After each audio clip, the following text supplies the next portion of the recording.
Go ahead. What is your idea on, so we know dinosaurs existed. Where do you stand in that whole kind of thing, like the history of dinosaurs or whatever? The Earth is about 4.6 billion years old, according to modern geophysics and astrophysics. Dinosaurs lived about 300 million years ago or so.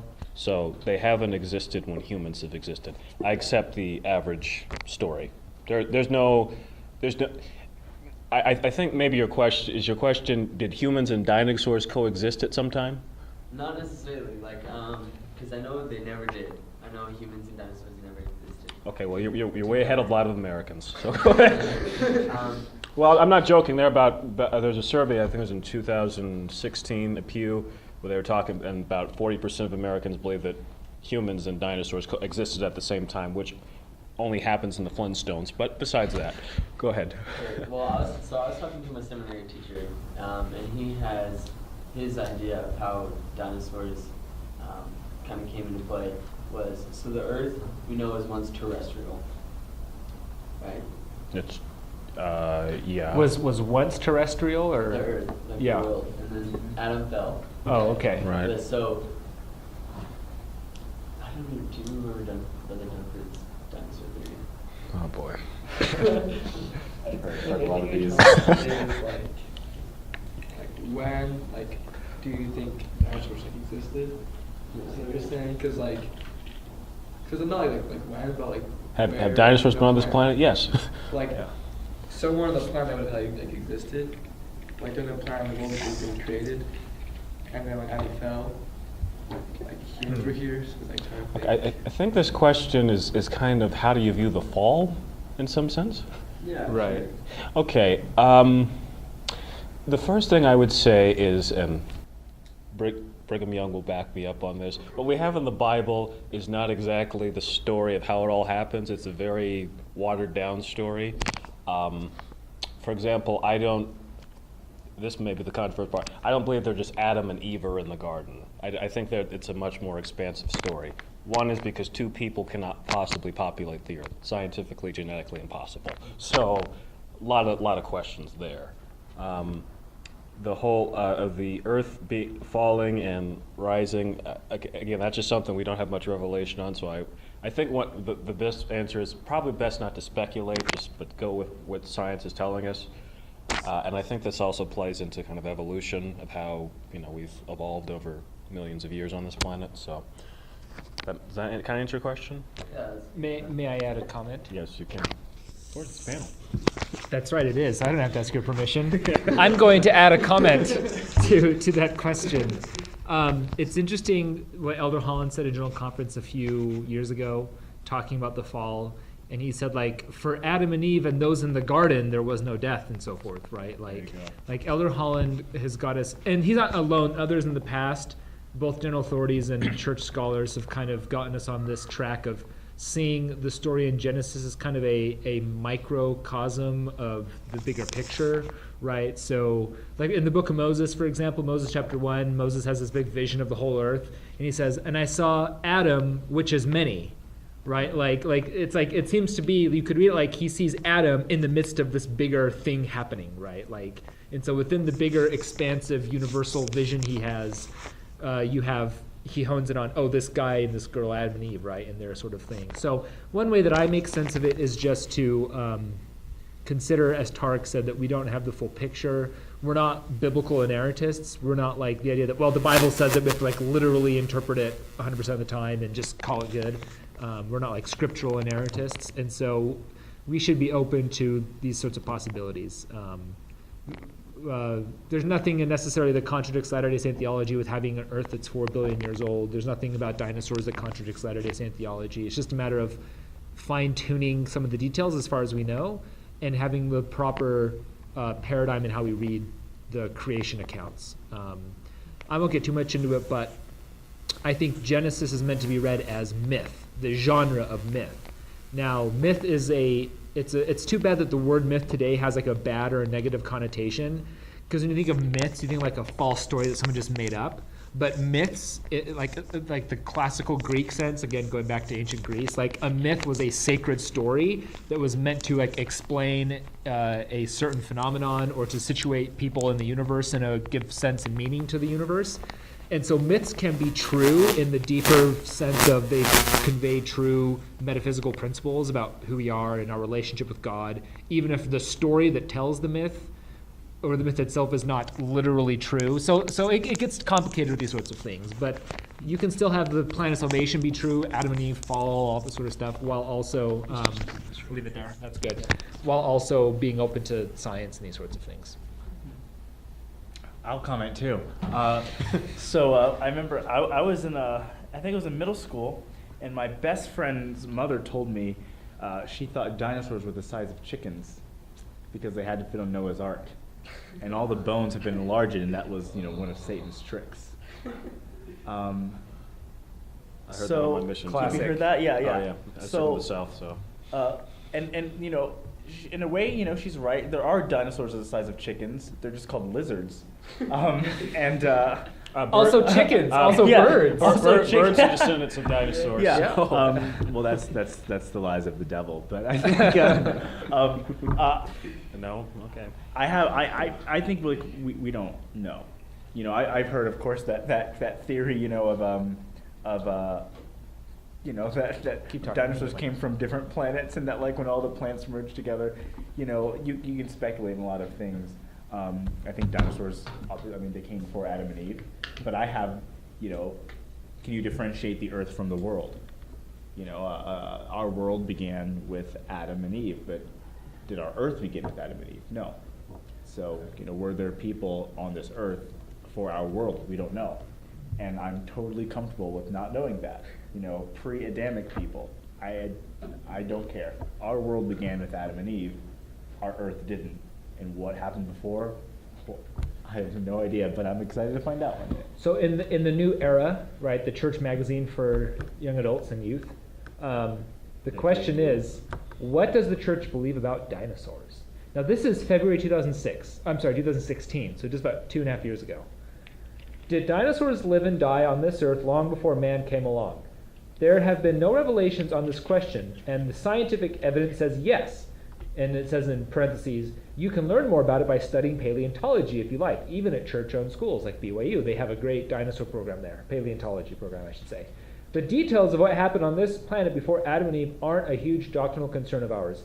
The accounts of the creation in the scriptures are not meant to provide a literal scientific explanation of the specific processes, time periods, or events involved. What matters to us is that as part of his plan for us, God created the earth and then created Adam and Eve, who were our first parents and were instrumental in bringing about the fall, which enabled us to be born on earth and participate in God's plan. And they quote Elder Holland's talk. So just like Kwaku said, as far as we're concerned, like our story, our relationship with God, our place here on earth starts with Adam and Eve, and anything before that, it's up for grabs, right? We're trying to make sense of it.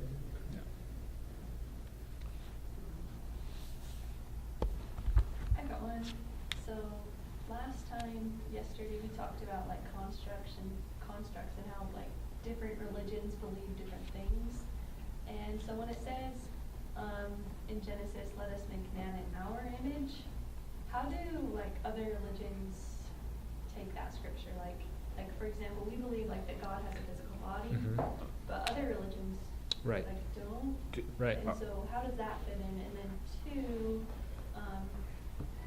how does like the Trinity fit in with that too? Because it says like our image, which like we interpret it as like two people. Yeah. But like how does that fit into other religions? Cool. When you say other religions, do you mean other Christian churches, or do you mean like Yeah. Islam or other? Christian churches. Yeah, other Christian Okay. 'Cause denominations. Something like that. I was like, well, other Christians aren't, other religions don't accept the Genesis stories. That would Right. be a problem there. But Islam does, by the way. Islam, Yeah. yes. The But Abraham, it's- the yeah, Abrahamic religion. Okay, so other Christian Even denominations. Judeo-Christian. Yeah, sure. So Go for it, convert. Yeah, Kwaku, so, group of Protestant. yes, I'm a Protestant. Oh, that's Grew right, up, you are too. yeah, both converts. I always forget sometimes. With my job, I had to talk to a lot of other like a lot of other Christians, and there is not one set answer. So you have to remember, our church is, our doctrine is pretty set out. I mean, there are things you can debate and have different opinions, but our doctrine's pretty set out. Within the other Christian denominations, the Protestant umbrella, it is not unified on, I mean, I will say most things are not unified. I mean, we said the nature of salvation earlier is not constant, it differs. So especially it differs with this. So I've heard that. Like my Baptist friend said, get any three Baptists together, you're going to get at least 5 opinions. Yeah. So That's actually true of Jews too. Yeah, there's a joke about that. 2 Jews, 3 opinions. Yeah. You know the hymn on the Christian Soldiers. It says one in hope and doctrine, one in charity. The one in hope and doctrine is not really doesn't really apply. So I've heard it is in image of God means spirit, but it doesn't say in the image of the Spirit of God. It says in our image, after our likeness. So some interpret that to be, well, it's Jesus talking, our being the angels that are there. We say it's God the Father and Jesus Christ, and I'll throw in Heavenly Mother. I'll be progressive. Heavenly Mother, because man and woman are made in God's image. So our image after our likeness, I mean, that seems to very clearly suggest physicality. But if you don't believe in physicality, the other thing is, though, if you believe in the Trinity, that all three make up one God, and that God is essentially a purpose of 3 beings, it just doesn't make sense. It just, I don't know what to tell you, it just doesn't make sense. You just sort of skip over that one. Well, he covers the Protestant, the Catholic tradition, which talks about in the Catechism, where you ask a set of questions, you can repeat back an answer. They mean that when you're made in the image of God, that means that you're a being that can reason and think. That's what they mean, image of God, because unlike the animals who can't reason, humans can. So that's what they mean. Yeah. So being influenced by especially Neoplatonic thought, Greek thought, conventional mainstream Christianity abstracts the idea of image and likeness into forms, like reason and spirit and these sorts of things, right? So they decouple the physicality of it, having been influenced by that philosophical tradition, whereas we put it right back in there, right? I'm trying to, I'll see if I can pull up the quote, maybe I can't find it, but what I can say to also discuss your question about why it's saying our image and likeness. Oh, sorry. So to get to your question about why it says our image and likeness, this is one of my pet things that I'm big into. So here you go. Here's Smoot's gospel hobby horse. So there's this thing scholars talk about called the Divine Council. Oh, I knew you were going to do it. I'm so excited.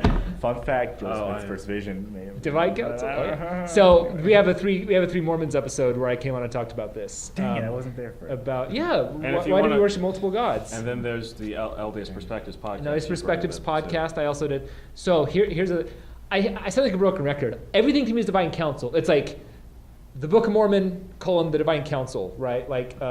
Isaiah and the Prophets, the Divine Council. Dating and marriage, the Divine Council, right? What you have in ancient Israel, in the biblical world, is this picture of God sitting in a court, you might say, like a royal court, like a palace. And surrounding God are different divine beings. You can call them angels. The Bible calls them gods, Elim, or Elohim, right? Or they're sometimes called the sons of God, the B'nai Elohim, or the B'nai Elim, right? But call them angels, call them the sons of God, call them gods, whatever you want to call them. It's these divine beings that attend and wait on God in his council. And what God does is, like a monarch, like a king, he brings his council together, he talks about them about stuff, different ideas are thrown out what to do, and then God will issue a decree. Say, you know what? Here's what we're going to do. Just like a king does, right? The king has his counselors, they debate it, and then the king makes a decision and issues a decree, and the members of the council are obliged to carry out the decree and go and do what God tells them to do. Biblical scholars look at these passages where God speaks in the plural, us and our and so forth, and instead of the Trinity, which they don't think was there, that was read into it, the idea of the Trinity, originally they think these were divine council scenes. So at the creation, God was there in his divine council and saying, okay, time for us to make man in our image after our likeness, let's go and do it, right? And he issues the command to his divine council. And this appears in several places. So I think Joseph Smith was right on the money to say this isn't the Trinity. This is like the Godhead, 3 separate personages or other divine beings. We want to say Heavenly Mother. I'm cool with that. Other angels or whatever. But it's this council setting. It's this, think of like the modern state council, the modern bishopric, or the first presidency in the 12, right? Like that sort of a thing. President Nelson will be the one to actually direct the church, but he sits in a setting of a council, and he consults with his counselors before a decision is made. So great question. It also makes, that also makes Satan speaking out in the divine council make a lot more sense if it's just, it's a more secluded group of people rather than all of God's children at once. Remember, so I always thought it was like how does he speak out among like a billion people? But okay. So Job, right? The book of Job. Maybe you've looked at it in seminary or read it. You remember in the opening chapter of Job, it says, "And God was sitting there one day, and the sons of God came in and spoke with God, and Satan was among them." Literally in Hebrew, Hasatan, the Satan, with the definite article. Satan in Hebrew is the adversary, the prosecuting attorney, you might say, right? Like the contrarian, like Tariq, right? The one who's like always, the one who's always being the contrarian, always bringing up opposing arguments, and you know what I mean? Like, yes, I just called you Satan, Tariq. That's fine. So in Job, there's God, and the Satan appears. And remember the issue? He says, look, God, the only reason that Job worships you is because you're nice to him and you give him good stuff. That's the only reason why. Like, he's literally playing devil's advocate, right? Like, but he's there. The Satan, which we as Christians would say Satan, right? Lucifer, he was in this council setting. He was in this scene of God's inner royal court. Makes total sense from LDS theology, knowing about the pre-existence, knowing about the plan of salvation from the book of Moses and the book of Abraham. And I want to throw in the... this is not doctrine. This is what I call Deborah doctrine, which is I heard, like the mom in Draper, she's like, well, I heard this, and they just sort of give you this Chick-fil-A plate of like not really that true. But my Deborah doctrine is that the first vision with all the accounts, there's one that describes angels, being there with them. That's the 1835 account. Mm-hmm. He says in parentheses, and I also saw many angels in the vision. So that's kind of interesting, right? Like he doesn't mention that in the Prologue Price account, but he does a couple years before in the 1835 version. And I just think that suggests, I think that's very, very interesting. Again, like a council of people there. Of course, God the Father and Jesus Christ at the head, but others being they're in the present background with it. Yeah. I think that that seems to play along with the Job story and with the Genesis story of councils, and with the way Christ organizing his church. He has got disciples and he has apostles. Again, a council of people. That just seems to be a theme. So I just feel like not to rule it out. I think it's something that's very. I also had not thought about what you said about Satan speaking out. Why would there just be two voices if there's like it's billions of people? Well, two people. It makes perfect sense in council settings. If you've ever been in a meeting, there's always like lots of people are quiet, and there's like a few people who are always speaking out. Kind of makes sense. Like, oh, okay, I can totally buy that one. So, yeah. It's probably a way more convoluted answer Yeah. than you. I like it though. Good, yeah. Any other? Of course, this thing of the angels being in the sacred grove will not be cemented in the minds of the membership of the church until somebody paints it in a paint. Right, Yes, yeah. I actually found a piece of art online. Oh. I'm going to publish a new thing on Medium soon. That's the picture I used. Oh, cool. Yeah. Yeah. I'm going to trigger some people. Other questions? Yeah. I've got another one. Sure. Oh, good. So I take it that most of you or some of you might read or know other languages, like if you can read Greek or Hebrew, and you've probably read different Bibles too. Do you focus on like one Bible in particular, like the King James version, because that's what like. That's what we're is using, for yeah. Latter-day Yeah. Saints? Sorry. I'll take a stab at that one, just to start off. So the thing about translations is every translation is an interpretation. So if you have a text in Greek, the New Testament, and you don't read Greek, you have to go to somebody else and ask them how to understand this, and you're reliant on them. And there are good, better, best, and bad translations, right? Like it's kind of on a spectrum, right? There's no one like right translation. Some translations are better than others depending on what they're trying to do and who the audience is, right? So if I were wanting to read the New Testament as a Bible scholar, which is what I do academically. I would want a very precise translation that gives full explanation for why the translator translated the way they did. We call these study Bibles or critical editions of the Bible, where the translator will parse every verb, every noun, every adjective, and explain grammatically why he or she translated the way he or she did. It gets very technical. It easily can gloss over your eyes, and you just kind of lose interest because of how in-depth it can get. That's if I want to be a Bible scholar, okay? In that case, I would not go to the King James Bible, because in many ways the King James Bible takes liberties with its translation, because there's another setting. What if I want to read the Bible in a devotional sense on Sunday, right, to be inspired and have my faith increased? You don't want to waste your time picking apart every little verb because of how boring and useless that is, right? And you'll just fall asleep and you won't get anything out of it. If you want to be a devoted, faithful person, you want a Bible that's inspiring, that's beautiful, that's noble, that fills you with the Spirit. And the King James Bible is very good at doing that, right? Even today, right? People still read the King James Bible because it's like the pinnacle of English literature, right? In terms of great English literature, you can't get any better than the King James Bible. So if I want to read it as a believer, in a devotional sense, I'll use the King James. If I want to read it in, let's say I'm talking with a friend on the street who has never read the King James Bible, I would use a modern English translation with him, right? Because that's how he or she would understand it. So when it comes to translations and different Bibles, it really depends on what you want to accomplish, what the context is for why you're reading it, and just recognizing that unless if you can read the words yourselves, the Greek or the Hebrew yourself, you're relying on somebody else to be your guide to how to understand it. That's why and Craig did a good job talking about it, when Joseph Smith says we believe the Bible as far as it's translated correctly, it's not just the technical word for word, like how do you render from Greek to English, but how do you interpret, how do you understand, how do you present it to your audience, how do you make sense of it? That's all a part of translation. That's all part of interpretation. And it's just a matter of over time becoming accustomed to what's out there and knowing what's reliable and what's okay and what's not recommended.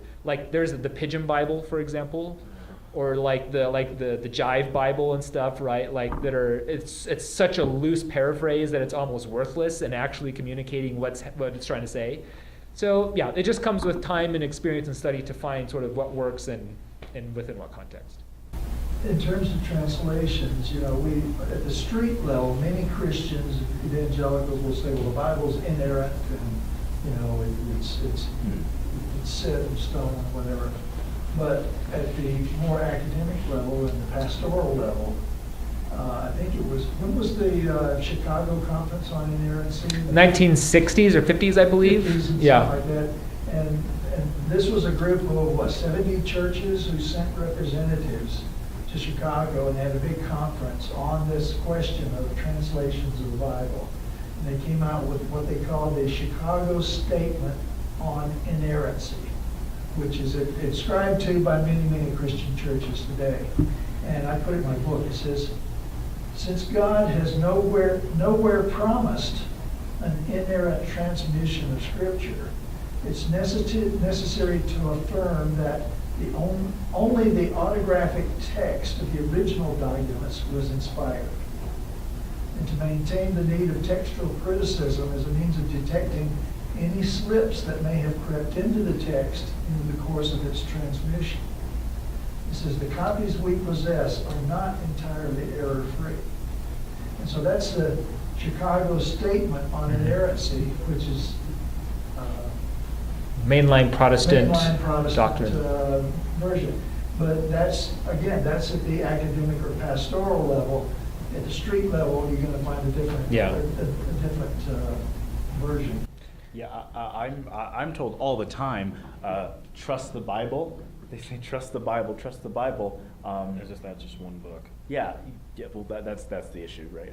But that's just a very, I think, juvenile approach, because of course the Bible's the Word of God. However, there are mistakes in it, of course, and we can't just. I think it's disingenuous to pretend as if it isn't and just read it.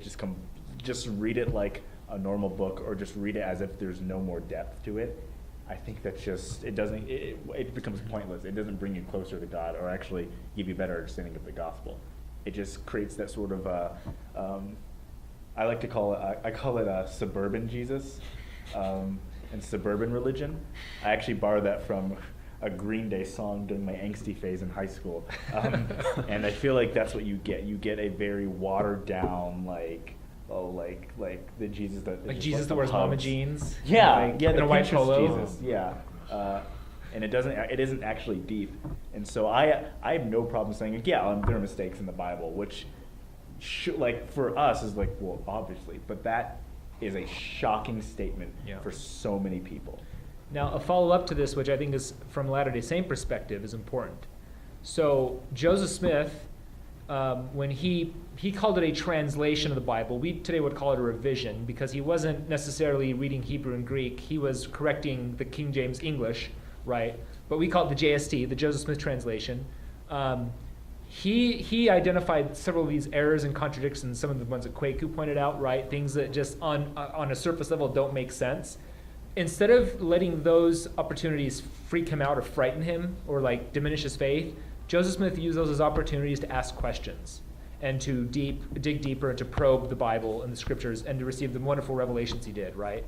Doctrine and Covenants 76, the 3 degrees of glory, if you read in the preface, that came directly from reading John chapter 5, I think verse 29, when he said, resurrection of the just and the unjust? How on earth can the unjust be resurrected? That makes no sense, right? Like what? And that got the thinking process. So I'd say look to Joseph Smith as a wonderful example of someone who can take these kinds of questions, which are very real and which people today, of course, still wrestle with, and using it to our benefit. There's an example I want to give of the Joseph Smith translation and how. While he's looking that up, I'll also just say Joseph Smith himself was not averse to using other Bibles besides the King James Bible. He studied Hebrew when he was in Kirtland, and he was a big fan of that. He studied German, which I also studied at BYU, so I feel a little crown on, a little feather in my cap, because Joseph Smith had a copy of the Luther Bible, which Luther did, and he said it's like the best translation out there. He was a big fan of that. Joseph Smith had what's called a polyglot Bible, which is multiple languages aligned in parallel columns, and so he could read from them at different times. And Joseph Smith had no problems with like seeking out different translations, different interpretations, and not just being beholden to like, well, the King James is just like the perfect infallible Bible. So, and again, it depends on the context of what he was doing. There is a branch of fundamentalist Christians that they call themselves the King James only. Yeah. And they believe that the King James is the only Bible to trust. Yeah, it's kind of wacky. So this right here is a great example. So in 1 Samuel 18, verse 10, this is when Saul is being, he wants to kill David with a javelin. And it says, and it came to pass on the morrow that the evil spirit from God came upon Saul, and he prophesied in the midst of the house, and David played with his hand, as at other times there's a javelin in Saul's hand. Now the Joseph Smith translation is very simple. And it came to pass on the morrow that the evil spirit, which was not of God, came upon Saul. I mean, it wasn't always this like huge thing. It was kind of like I didn't send that spirit. That wasn't me. I'm not chill with him trying to murder Or someone. Jesus going into the wilderness to be tempted of God when God doesn't tempt people, and then it just said that Joseph Smith says, go to be with God to talk Yeah, to him. yeah. So that was. Great. But again, if you don't accept the Joseph Smith translation, there's a couple ways you can use apologetics for that. You can make it one I've heard that's popular is the evil spirit that God let happen. Another one is, well, yeah, it was from God, but like God is good, but we don't understand good. Good is just the reality. And so, Sometimes like, good means letting somebody kill due to the javelin. Mhm. I mean, can't rule it out, right? Yeah. Oh. Postmodernism. Yeah. So great question, yeah. Looks like you have another one. I do. Go ahead. So. Go for it. On this note, with the Book of Mormon, because I know there have been like multiple like revisions of the Book of Mormon, right? Uh-huh. So with the revisions, are they changing like that kind of thing, like the doctrine, or is it more just like grammatical errors or just like formatting? Like how does 99% of the revisions made in the Book of Mormon are grammatical or formatting for different like punctuation and paragraphing. So here's a little bit of speaking about textual criticism. By the way, textual criticism, it's not that you're like being critical of the text, like judging it. It's you're criticism in the scholarly sense means you're carefully analyzing stuff, right? Yeah. So you're like comparing manuscripts, and Mark can tell you about, in theology, they'll talk about biblical criticism and textual criticism. We can do the same thing with the Book of Mormon. So here's a little brief history to sort of answer this question. So 1829, Joseph Smith meets Oliver Cowdery, and April of 1829, and they begin dictating the Book of Mormon, or Joseph Smith begins translating with Oliver Cowdery, right? Mm-hmm. He literally just dictates one long run-on sentence. We have what's called we have about 30% of what's called the original manuscript of the Book of Mormon. So this was the manuscript that Oliver Cowdery wrote while Joseph Smith dictated the translation. 30% of it has survived. Unfortunately, the rest was destroyed. What happened was Joseph Smith put it in a foundation, in like a cornerstone of the Nauvoo house, or the mansion house in Nauvoo. Well, unfortunately, water got in and destroyed much of it over the course of several decades, and by the time they found it again, only 30% survived. So we don't have all of it, we have 30% of it. And what we see, it's literally just one giant run-on sentence. No punctuation, no stopping, no revisions. It's literally just Joseph dictating this thing as Oliver writes it as fast as he can. And so that was the first thing they did. Now, Joseph Smith learned his lesson from giving the manuscript to Martin Harris that he lost. So he had Oliver Cowdery make a copy of that. Oliver Cowdery copied word for word the original manuscript that Joseph Smith dictated, and he gave that to the printer, E.B. Grandin, and what we call the printer's manuscript. Okay? And we have 99.9% of that manuscript. It's in church. Actually, both the original and the printer's manuscript now belong to the church. Didn't we just buy that? We just bought the printer's manuscript for like $30 million, like a year and a half ago, right? Like, it's an important document, right? So, and you can see the printer's manuscript. What happened was, as Oliver copied it, when it went to print, the typesetter, a dude by the name of John Gilbert, he had to punctuate it, okay?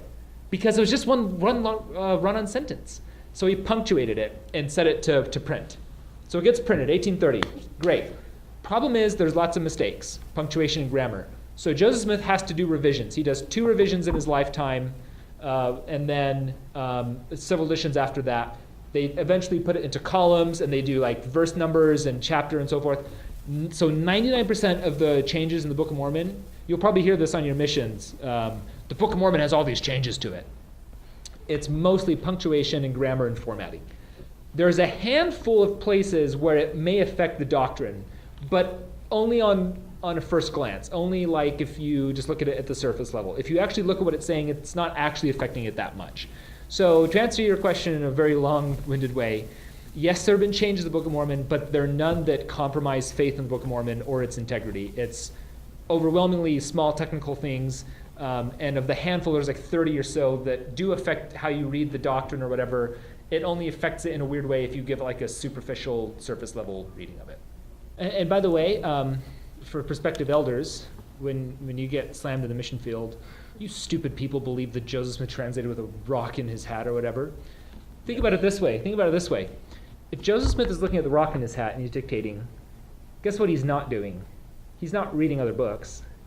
He's not copying from a Bible or whatever, because he's looking at a stone in his hat, right?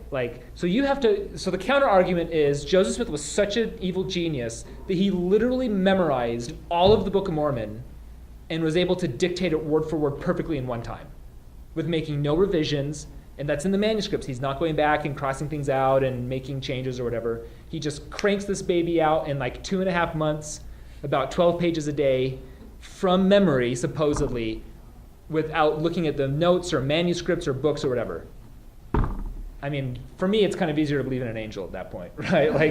And to believe in a magic rock as opposed to like... For comparison's sake, it took J.R. Tolkien, 20 years to write Lord of the Rings. The first Lord of the Rings. Yeah, and he was an Oxford-educated linguist, yes, right? An Oxford linguist, yes.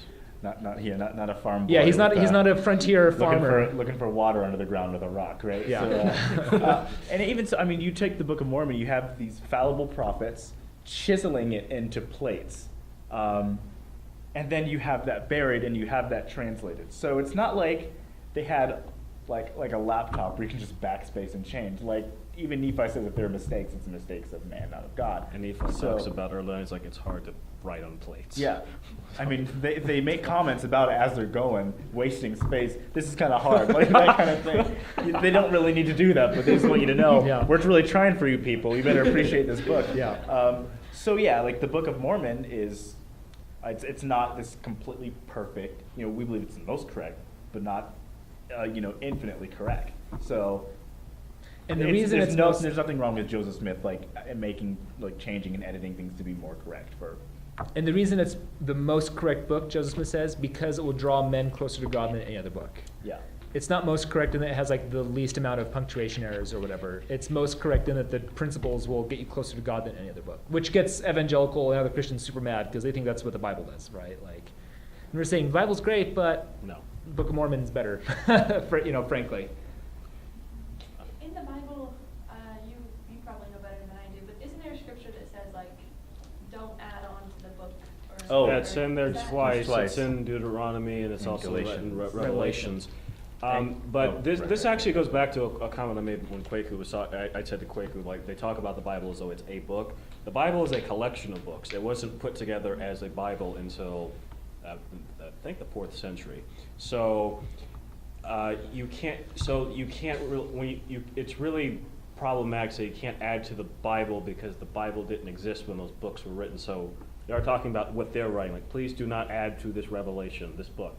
Like the author of Revelation is not thinking about, and also don't go after Paul's letters and change anything too. It's a different sort of thing.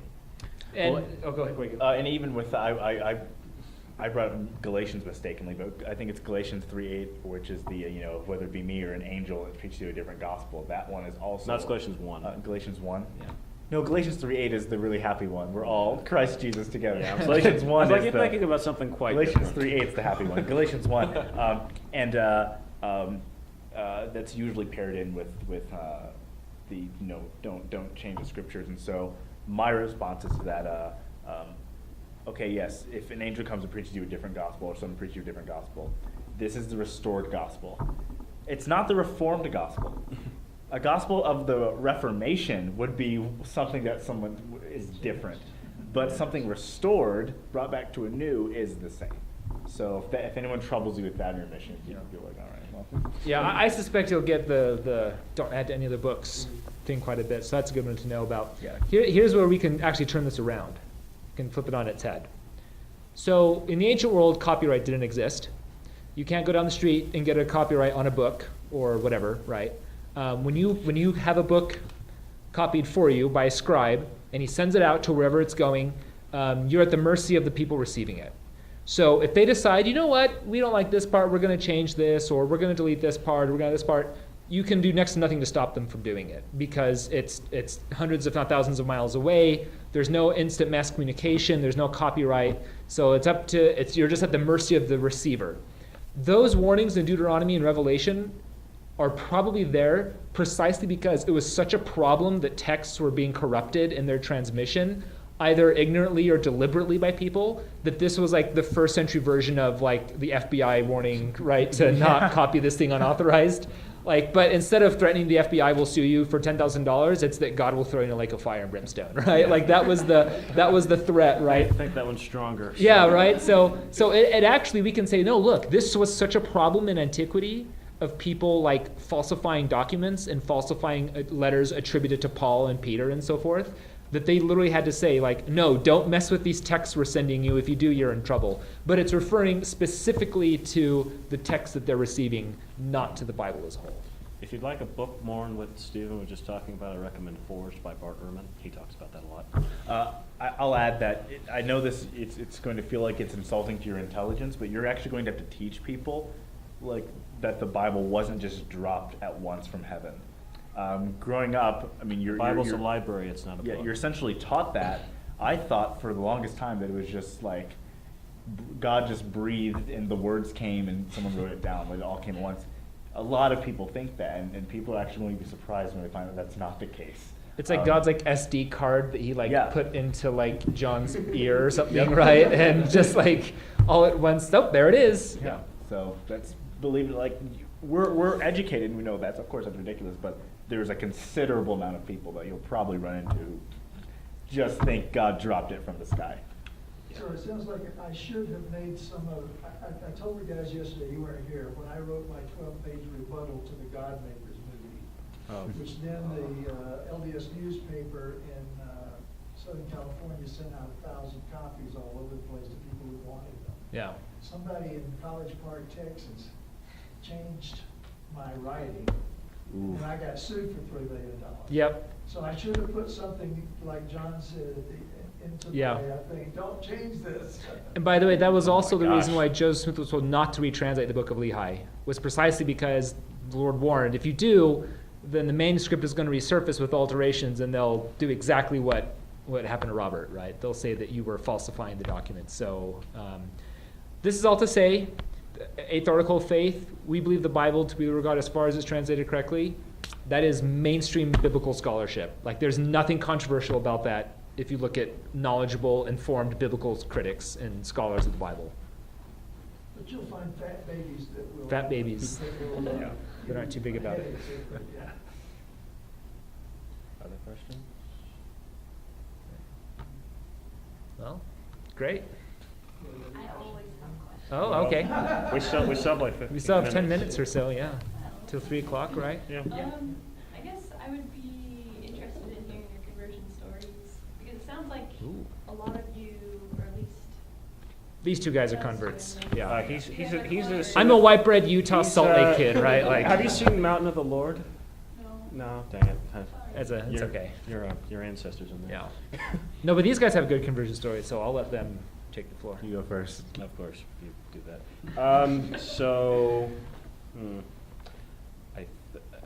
How far back are we going?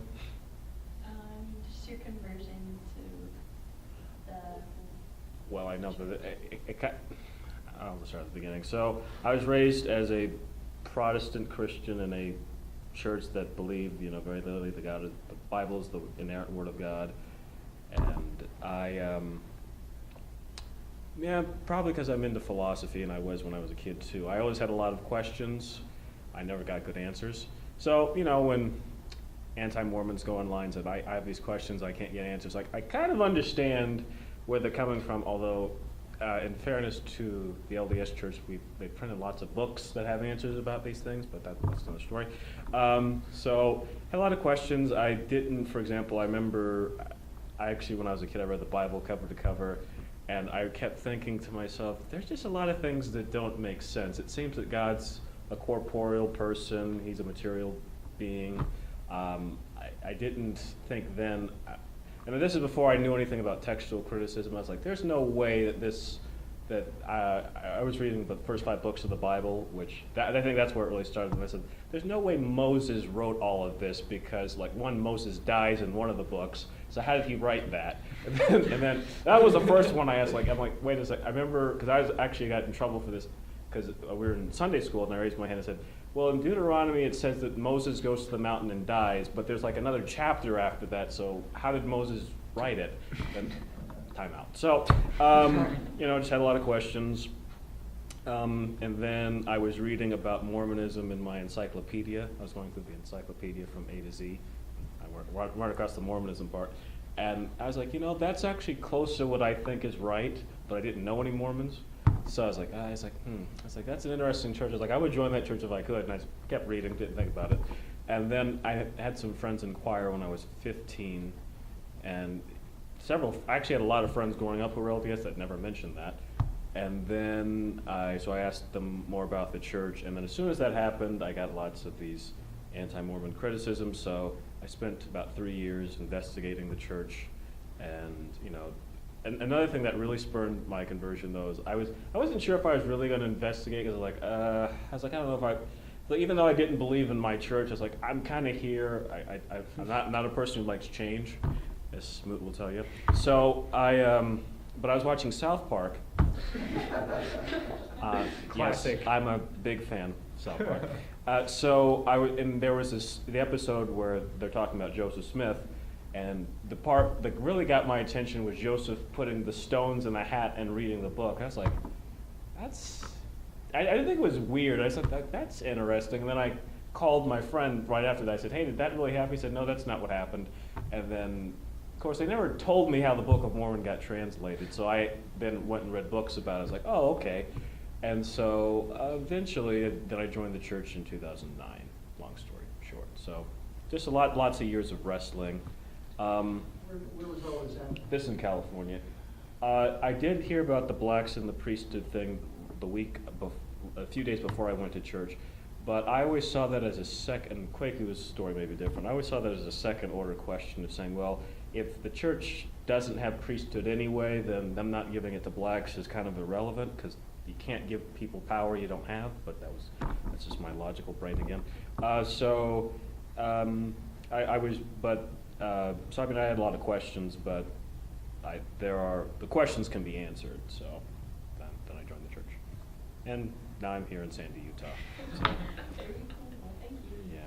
I worked at a Mexican restaurant called Gringos, and there was this girl named Kylie Blattman, and she was really attractive, and I was trying to get with her, and she wouldn't give me the time of day. So she invited me to church with her on Sunday, and I was like, yeah, sure, I'll go. It was LDS Church, and went in.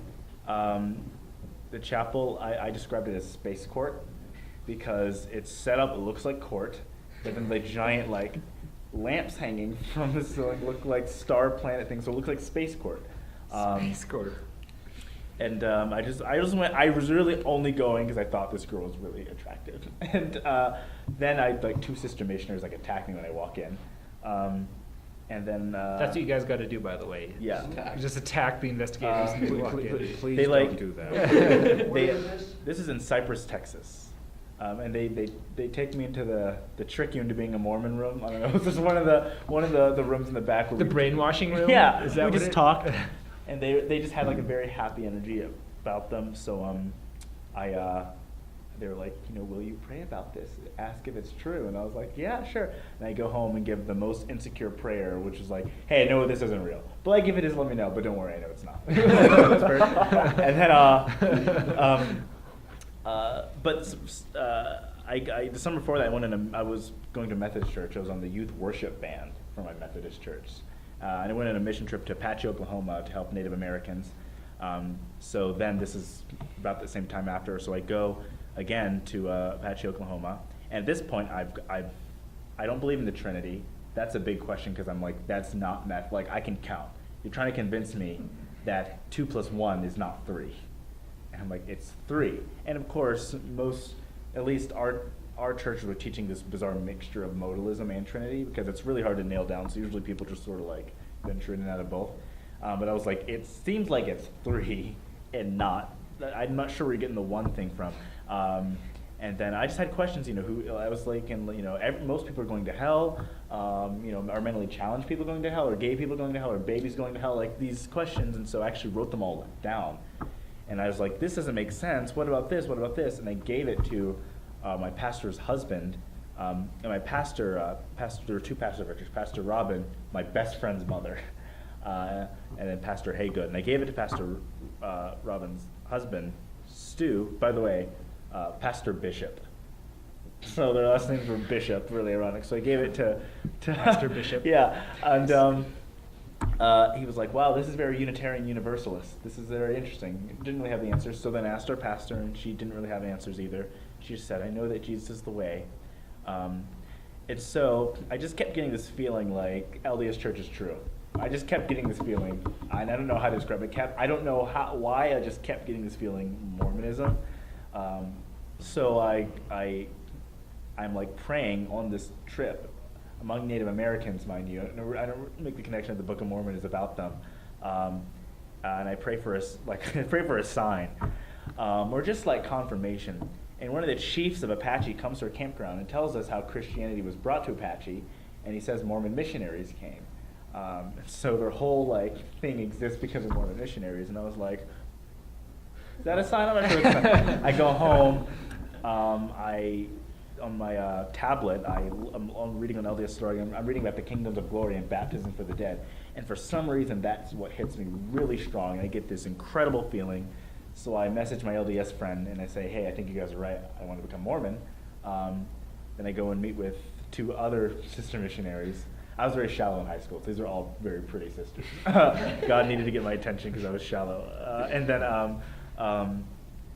I agree to be baptized.